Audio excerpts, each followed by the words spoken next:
In the new movie The Batman, Bruce Wayne quickly meets and partners up with Selina Kyle, also known to DC fans as Catwoman. The two have an intensely intertwined story, with Bruce helping Selina uncover the fate of her roommate and the truth about her father, Carmine Falcone. But there's one other important figure in Selina's life who plays a key role in the film's story, and she never even shows up on screen. This is her mother, Maria Kyle. Selina explains her backstory to Bruce one night, telling him about how her mother worked at the Iceberg Lounge and met Falcone there. Of course then, this romance led to her, and she spends most of her early childhood years just hanging out at the establishment. As she talks about her history, it becomes clear that a lot of what she does is based around his past experience. While she might claim to want to get away from Gotham, Selina can't seem to leave her connection to Falcone and what happened to her mother behind. It's obvious that Selina loves her mother very dearly, leading her to take her father's abandonment more personally. Then when her roommate ends up dead in a similar fashion as her mother,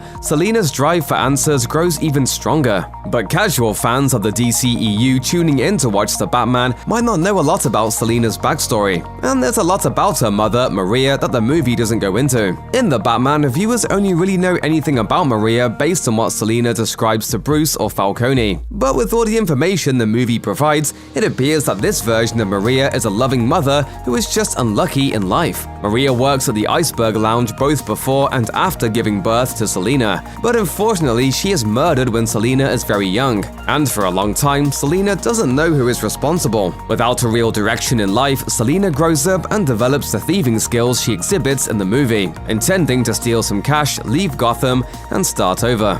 Aside from her career and relationship with Falcone, the Batman doesn't reveal too much else about Selina's mother.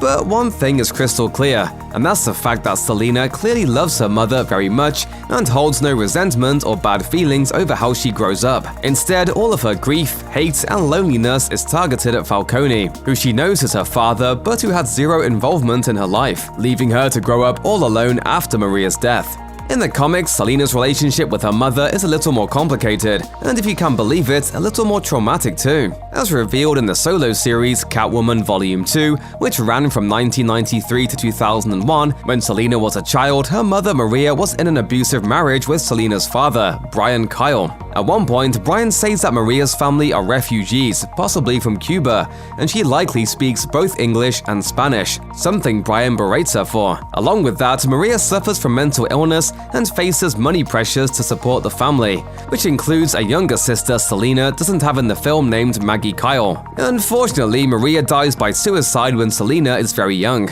and she is the one to discover her. In the aftermath of her mother's death, Selina's father turns to drinking, and she is eventually separated from her sister, leading to her growing up on the street and taking up thievery. Luckily, Selina holds on to one connection to her mother in the form of gymnastics, which her mother enrolls her in before her death. Selina exhibits a natural skill for gymnastics, and it clearly helps her later on when she becomes Catwoman. In the comics, there's also a rumor that Carmine Falcone and his wife Louisa Falcone are Selina's real parents, though it's never confirmed. And of course, the film makes it clear that Falcone is at least her father. Relating to that, the comics don't show if or how Maria and Falcone could have crossed paths, although their connection is a major focus of Selina's story in The Batman.